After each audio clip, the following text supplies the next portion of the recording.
자, 오늘은 문화 변동에 대해서 수업을 해볼 겁니다. 어려운 내용일 수도 있는데 기본부터 천천히 잘 따라가면 충분히 할 수 있으니까, 그리고 오늘은 첫 시간이니까 짧게 끝낼 겁니다. 그래서 다들 집중해서 수업에 임하도록 하고, 프린트는 지난번에 나누어 줬던 기말고사 끝부분 있죠. 거기에 뒤편에 있습니다. 그래서 문화 변동의 요인 꺼내서 체크하도록 합니다. 자, 이제 시작해보자.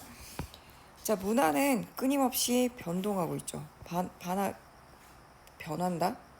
그다음에 달라지고 있다라고 볼 수 있죠. 그런 문화가 변하는 요인, 다른 말로 얘기하면 원인이라고 할 수 있겠죠. 자, 그 원인은 크게는 그 한 사회 내부에서의 요인, 내재적 요인과 그 사회 밖에서 요인을 찾는 외재적 요인으로 나누어집니다. 사회 안에서 원인을 찾느냐, 사회 밖에서 원인을 찾느냐로 나누어지고요. 자, 다시 내재적 요인, 외재적 요인 구분할 수 있어야 됩니다. 자, 전에 없었던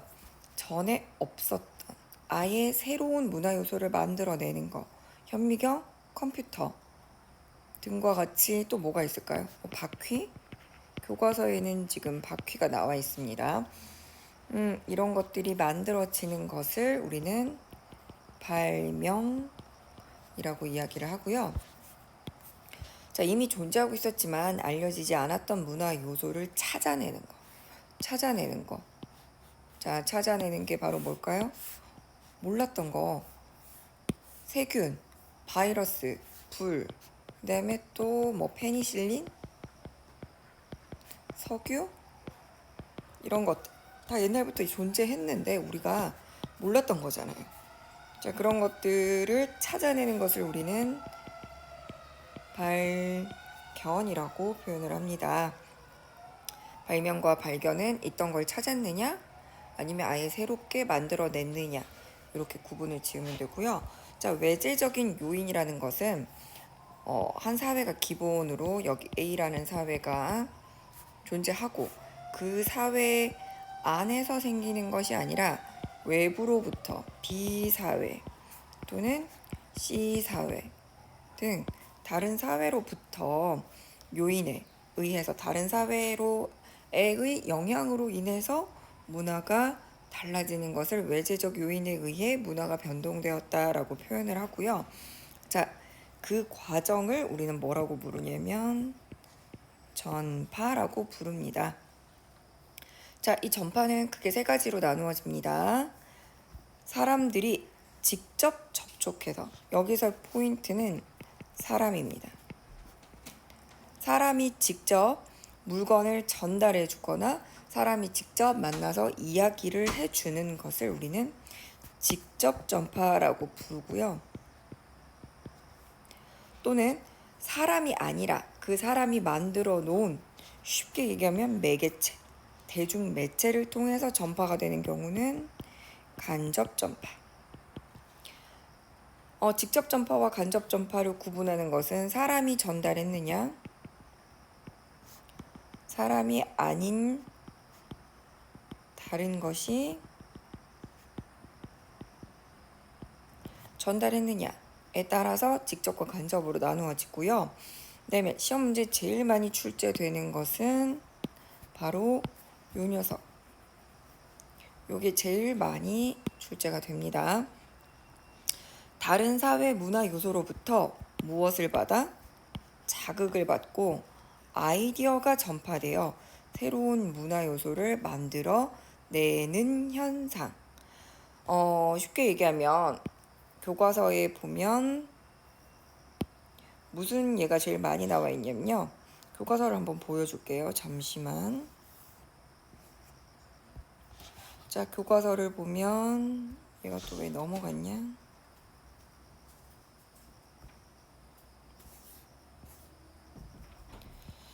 자, 교과서에 예를 봅시다. 자, 탐구활동 사례로 보는 문화 변동 요인에 보면 체로키 인디언의 문자 발명이 있어요. 자, 체로키 인디언들은 백인과 접촉하기 전까지는 고유한 문자가 없었다. 그런데 이 부족의 한 인디언이 백인과 접촉하면서 자, 이 부분에서 선생님 혹시 이거 직접 전파 아닌가요? 라고 말을 할 수도 있어요. 근데 좀 끝까지 봅시다. 백인과 접촉하면서 영어에서 아이디어를 얻어 체로키 문자를 고안해냈다.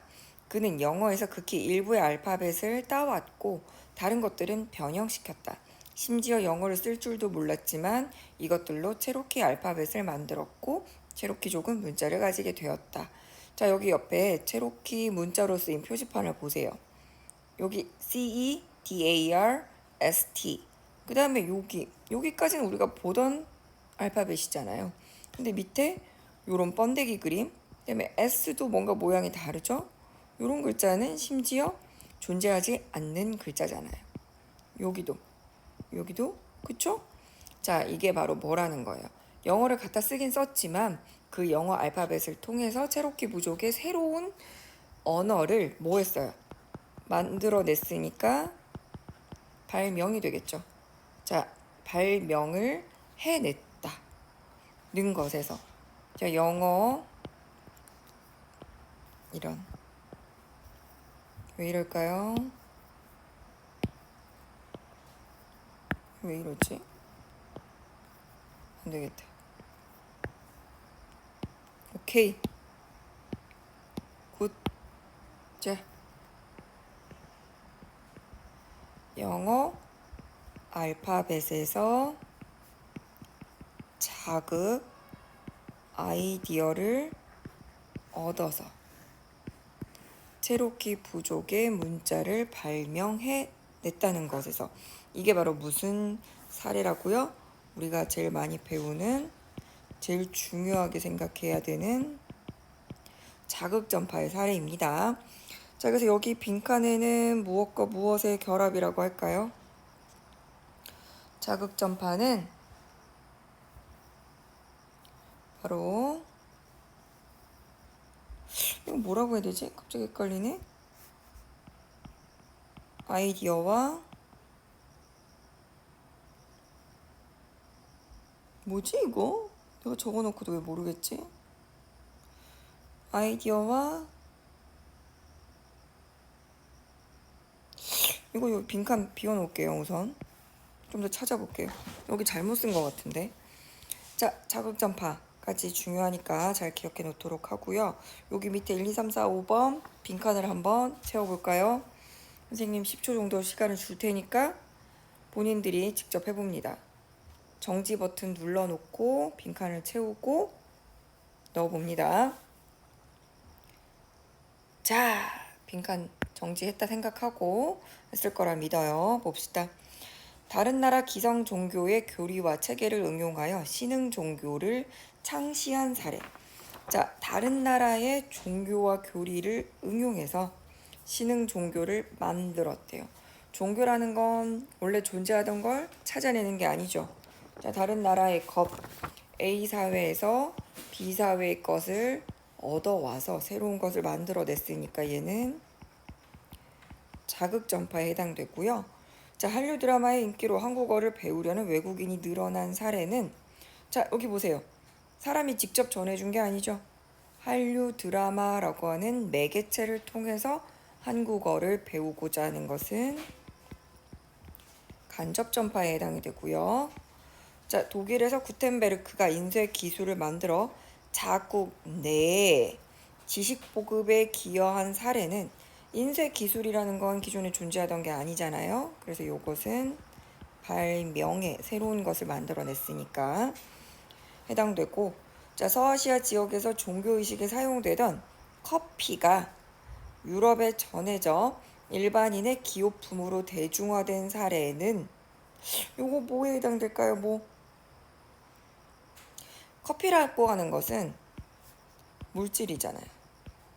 물질은 매개체를 통해서 전달이 되나요? 택배로 되는데요. 그 택배 누가 갖다 줘요? 택배 기사님 사람이죠. 그래서 물질이 전달되는 것은 바로 사람에 의한 전파, 직접 전파에 해당됩니다. 자, 그 미국에서 배구가 처음 고안이라고 하는 것은 만들어진 사례는 뭐겠어요? 발명에 해당되겠죠. 미국 사회 내에서 새로운 게 만들어졌으니까. 근데 미국 선교사가 한국 청년들에게 처음 배구를 지도한 사례는 무엇에 해당되겠어요? 방금 앞에 뭐가 나왔어요? 미국 선교사가 나와있죠. 선교사. 자, 선교사가 한국 청년들에게 배구를 처음 지도한 사례는 바로 사람이 전달을 했기 때문에 바로 직접 전파에 해당됩니다. 자, 6번째. 고구려 소수림왕 때 중국에서 온 승려가 불상과 불경을 전해주면서 우리나라 불교가 전래되었다. 승려는 사람이죠. 사람이 전해줬으니까 직접 전파. 자, 미국의 한 청년이 쉽게 찢어지는 광부의 작업복을 보완하기 위해 텐트용 천을 파란색으로 염색 알고 오타났네 하여 잘 찢어지지 않는 새로운 작업복인 청바지를 만들었다. 새로운 걸 만들었죠. 새로운 걸 만들어냈고 고안해냈어요. 그럼 얘는 뭐가 되죠? 발명에 해당되겠죠. 자, 이해할 수 있죠? 쉽죠? 생각보다. 요거 이해를 하면 되고, 그 다음에 이 문화 변동에 따라서는 지금 약간 순서가 지금 조금 문제가 있는데, 이게 이 문화 변동 다음에는 문화 변동의 양상으로 넘어가야 되거든요. 선생님 지금 편집을 잘못해놔가지고 문제점이 먼저 나와버렸어요. 그래서 문화 변동에 따른 문제점 요거 하기 전에 자, 문화 변동의 양상으로 넘어갈게요. 양상. 여기 이게 결과예요. 결과. 자, 요걸 하기 전에 여기 빈칸에다가 여러분이 조금은 필기를 하면서 봅니다. 자, 문화는 변동한다 그랬죠. 자, 그 변동의 원인은 그 사회 내부에서 일어나면 내재적 요인, 그 사회 밖에서 일어나면 외재적 요인이고, 그 문화가 바뀌는 형태가 도대체 어떻게 일어나는지에 따라서 우리가 그걸 양상이라고 표현을 하고, 내재적 요인에 의해서 문화가 변동이 되면 내재적 변동이라고 표현을 하고, 그 다음에 다른 사회로부터 자극을 받든 다른 사회에 사람이 갖다 주든 매개체가 전달을 하든 다른 사회에 의해서 문화가 변하게 되면 외재적 변동이라고 표현을 하는데, 이 외재적 변동이란 말은 잘 사용하진 않고요. 이 외재적 변동을 네 글자로 줄여서 문화 접변이라고 표현을 합니다. 자, 왜 서로 다른 A 문화와 B 문화가 영향을 주고받으려면 붙어야 되잖아요. 접촉을 해야 되죠. 그게 사람이든 매개체든 간에. 그래서 접촉을 해서 변한다. 접촉을 통해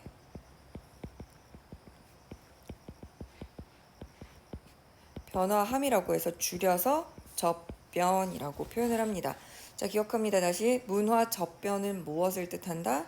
외재적 요인에 의해서 문화가 변하는 그 현상을, 양상을 문화 접변이라고 표현을 합니다. 자, 근데 이 문화 접변은 크게 두 가지로 구분을 짓습니다. 강제적으로 이루어졌느냐 또는 자발적으로 이루어졌느냐. 자, 강제성 유무에 따라서 두 가지로 구분을 짓고, 또 다른 기준은 이 자발적 문화 접변 중에서 본인들이 원해서 하긴 했는데 이 문화 변동의 결과에 따라서 접변의 결과에 따라서 세 가지로 구분을 짓는데, 바로 A 더하기 B가 C가 되었느냐, A 더하기 B가 A, B가 되었느냐. 그 다음에 이거 밑에다가 쓸게요. A 더하기 B가 B가 되었느냐에 따라서 또는 요거 B라고 할게요. 자, 요거는 A는 전부 다 자기 문화예요. 기존의 문화. B는 외부의 문화고, 여기서 C는 새로운 문화. 뜻해요. 자, 그러면 이렇게 구분을 진다고 했으니까 요게 무엇을 의미하는지를 가볍게 다시 설명을 해볼게요. 자, 문화가 붙어야지, 두 가지의 서로 다른 문화가 붙어야지만 문화 변동이 일어난다. 아, 이것은 외부로부터 문화가 전달되었구나. 외재적 요인에 의해 문화가 변동되는 현상을 이야기하는구나. 네 글자로 줄여서 문화 접변. 자, 그럼 문화 접변에 강제적, 자발적으로 구분을 지을 수 있다 그랬잖아요. 강제적 문화 접변. 우리는 바꾸고 싶지 않은데 외부에서 억지로 우리를 바꿔요. 대표적인 사례가 바로 뭐겠어요? 창씨 개명이겠죠. 그 다음에 일제 식민지 하에 우리가 일본어로 수업을 들었다. 원하지 않았잖아요. 이게 바로 강제적 문화 접변입니다. 자발적으로는 내가 미국 가서 살 거야. 나 저기 호주나 아니면 저기 뭐 남아프리카 공화국에 또는 케냐로 나 유학 갈 거야. 라고 해서 본인이 원해서 간 경우 유학, 또는 나 거기 가서 살 거야. 이민을 가겠다고 마음을 먹으면 어떡해요? 그 나라 문화를, 내가 한국 사람이지만 그 나라의 문화를 습득을 해야 되죠? 변하겠죠. 자발적인 문화 접변이 일어납니다. 얘네 두 개는 좀 간단한 건데, 지금 옆에 있는 A 더하기 B는 C, A 더하기 B는 A, B, A 더하기 B는 B. 요거 세 가지의 이름을 각각 기억해 놓는 게 굉장히 중요합니다. 자, 오늘 여기까지만 할게요. 자, A 더하기 B, 자기 문화와 외부 문화가 붙어서 새로운 문화가 나타났다. 자, 얘는 우리가 문화 융합이라고 표현을 하고요. A 더하기 B의 결과 A, B, A 또는 B. 두 가지 서로 다른 문화가 붙었는데 그 두 가지가 각각 결과물로 살아남아 있어요. 이건 두 개가 모두 다 공존하고 있다 해서 문화 병존 또는 문화 공존이라고 부르고요. A 더하기 B, 자기 문화에 외부 문화가 들어왔는데 내 문화가 사라지고 외부 문화만 살아남는 경우에는 우리가 이게 합쳐졌다, 그 나라의 문화에 하나가 되었다 라고 해서 문화 동화라고 표현을 합니다. 요 용어 의미를 정확하게 잘 기억을 해둬야 돼요. 문화 융합은 새로운 문화가 만들어졌다. 그 대표적인 예가 뭐가 있을까요? 문화 융합의 예는, 교과서를 보면 문화 융합의 예로는, 자, 교과서를 봅시다. 이란, 이것만 하면 자꾸 사라지네. 자, 여기 문화 접변의 결과가 나와 있죠. 여기를 보세요. 자, 미국 탐구활동 봅니다. 미국 재미교포사회에서 미국 명절인 추수감사절과 크리스마스 행사를 하면서도 설날에 세배를 하고 추석을 송편을 먹는 등 우리나라 명절을 같이 챙기기도 한다. 미국 사회 갔죠? 갔는데 미국의 추수감사절 A, 그 다음에 우리나라의 문화 B가 합쳐졌어. 왜 더하기가 안 되지? 이거 더하기예요. 합쳐졌을 때 둘 다가 동시에 남아있죠. 그러니까 얘는 무슨 사례? 문화 공존. 사례 2를 보세요. 과탈루베 성모 마리아는 아스텍 토착 여신과, 아스텍은 그 나라 지역의 토착 문화겠죠. 자, 그 다음에 생김새가 비슷하다. 멕시코 원주민은 에스파냐 정복 세력이 카톨릭을 강요하자 겉으로는 따르면서 속으로는 토착 신앙을 숭배하는 이중적 태도를 지니게 되었다. 이 과정에서 멕시코에서만 볼 수 있는 독특한 카톨릭 신앙이 형성되었다. A의 기존 나라 문화에 새로운 문화가 들어왔는데 독특한 카톨릭 신화가 형성이 됐대, 신앙이. 그래서 우리는 이걸 뭐라고 볼 수 있을까요? 새로운 거. 문화 융합의 사례로 볼 수 있습니다. 알겠죠? 자, 그다음에 프린트로 다시 돌아와서 그래서 여기 문화 접변의 결과라고 나와 있는 이 부분을 통해서 한번 정리를 해보자.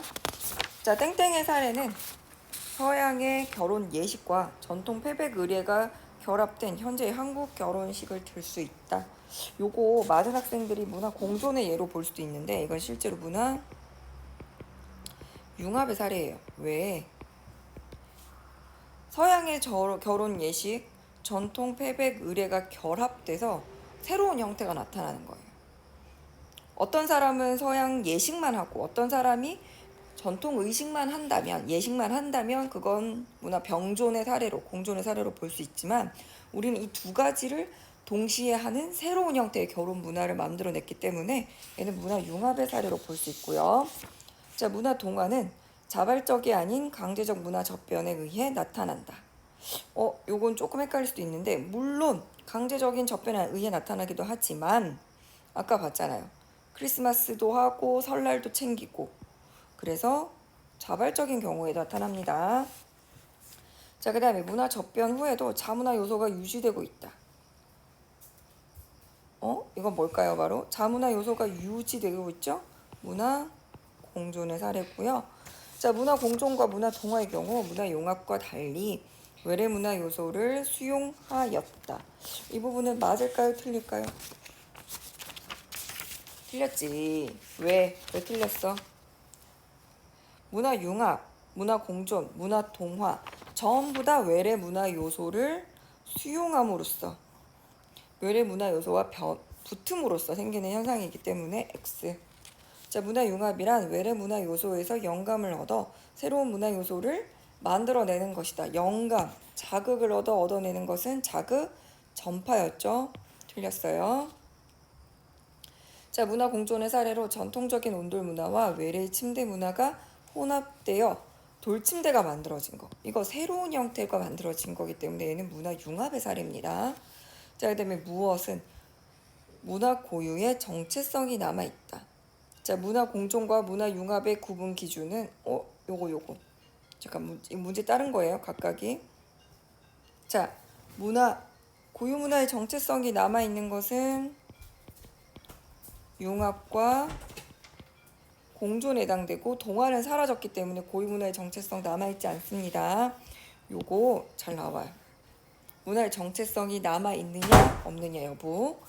자, 그 다음에 7번 문화 공존과 문화 융합의 구분 기준은 외래 문화의 자발적 수용 여부가 아니라 기존의 문화가 남아있느냐 없느냐에 따라서 구분이 지어지기 때문에 X입니다. 자, 오늘 여기까지 하고 문제점은 다음 시간에 얼굴 보고 합시다. 자, 고생했습니다.